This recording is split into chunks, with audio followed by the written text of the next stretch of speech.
Hello everyone and welcome to another edition of 5 Facts. We're here today to talk about the 1976 classic Taxi Driver from Martin Scorsese. This is Robert De Niro at his best, Jodie Foster just getting started. There is a lot to love here, so let's just get to those facts.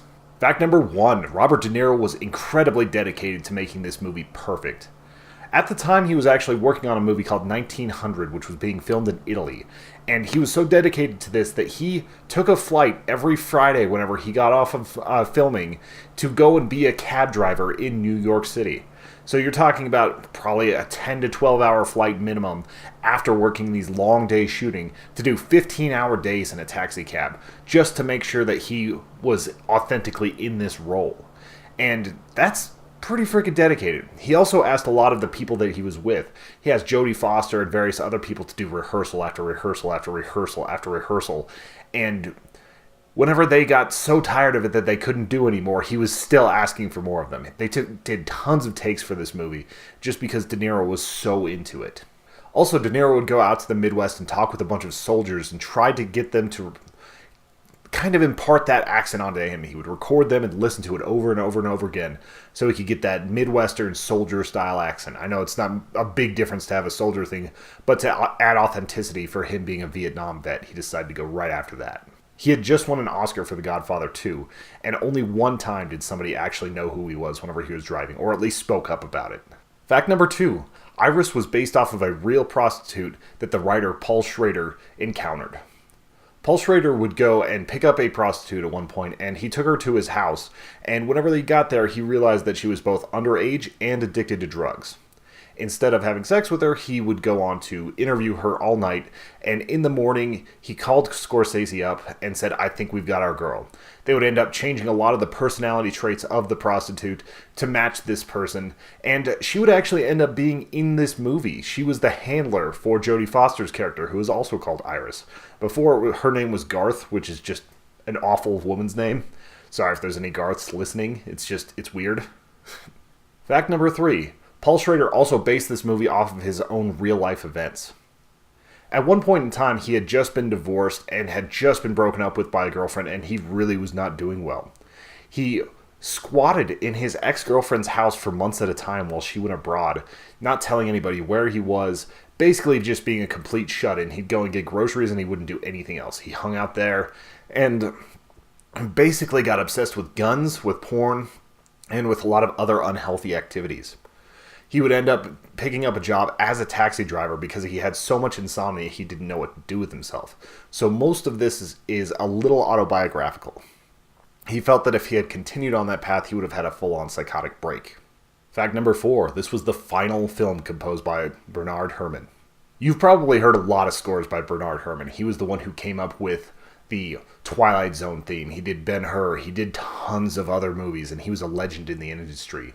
And he would actually die the day after he submitted his compositions for this movie. It wasn't a movie that he originally wanted to do, and then whenever he saw De Niro pouring peach schnapps over a bowl of bread, for some reason that made him intrigued enough to actually do the composition for this movie. He would get nominated for an Oscar posthumously for this, but he did not win. Fact number 5, popcorn facts. Jodie Foster was only 12 years old whenever she took this role. She did have acting experience, but this was in commercials and some other smaller movies. This was a big thing for her. Being that she was so young, it made sense that for the more violent and graphic scenes, they would end up needing a body double. They actually used her older sister Connie, who was 19 at the time, anytime she was supposed to do sex acts or basically witness the murders that happened at the end of this film. Even at this age, Foster was a very intuitive actor. She noticed that Iris, the person she was based off of, would put more sugar on top of her already jam-covered bread because she needed that sugar overload to calm down her cocaine cravings. That little bit of extra dopamine was just enough to keep her going. Back to more info about the writer of this film. Schrader did not see a movie until he was 17 years old because his parents were very strict Calvinists. This is a very deep sect of Christianity, predestination, all that sort of stuff built into it. So think about where he went, where he was only 26 when this movie was made. So in 9 years, he went from being that sheltered to being this deep. It's quite a change. The final popcorn fact, Martin Scorsese is actually in this movie. He's the one in the cab at the part where he stops Bickle and tells him to look in the window and see his wife in the window. And basically, the guy who was supposed to be doing this got a leg injury and was unable to do the part. Instead of going through recasting, Scorsese just did it himself, and I think he did a pretty good job. Alright, so we're on to the big bonus fact right now. This isn't specifically about the production of the movie, but it is about the big thing that happened outside of it. While this might be common knowledge, John Hinckley Jr. tried to assassinate Ronald Reagan because of this film, and because he wanted to impress Jodie Foster. This is something where it doesn't add up to me, the things on why, but he was completely obsessed with Jodie Foster to the point where he thought that the only way to get her attention and affection was to kill Ronald Reagan. And it makes sense that for this movie, because it's about a guy about to lose his mind for killing and trying to kill a public official, but I still don't get the leap in logic that would make her infatuated with him. He would end up firing on Reagan. Secret Service agents and a few other people were shot, and Reagan actually did take a bullet, even though it was a ricochet in the chest. Thankfully, he was able to survive. He would go on to do his full term as president. Eventually, Hinckley was ruled innocent by reason of insanity. That's not always the plea you think it's going to be, where they all of a sudden just get out. He was in a mental hospital until about 2016, whenever he was recently released. And it's a very limited release, but it's still a little odd to me that you can try to kill the president and still get out.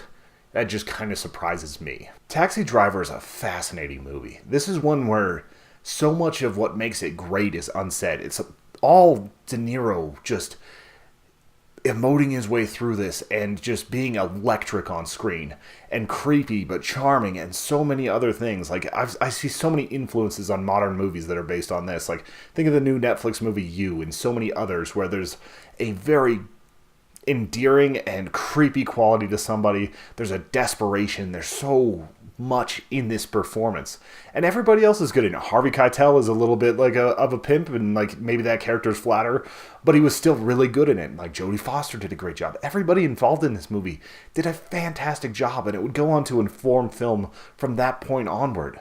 Like this is 1976, and it feels perfect for its time. Some people might say it has pacing issues. I still would highly recommend anybody who's a film buff to check this out, especially because you get to remember what a great actor De Niro was before he started going into Meet the Fockers, make that money, make that paper type mode. I wish we could get him some scripts like this again, because he's got the chops to do it. He did so well. So anyway, that's all I have to say about Taxi Driver. What did you think about this? Please put it in the comments below. If you enjoyed this, hit that sub button, share it, or hit up our Patreon at patreon.com/humanechoes. Thank you guys so much for listening. We will see you with more 5 Facts very soon.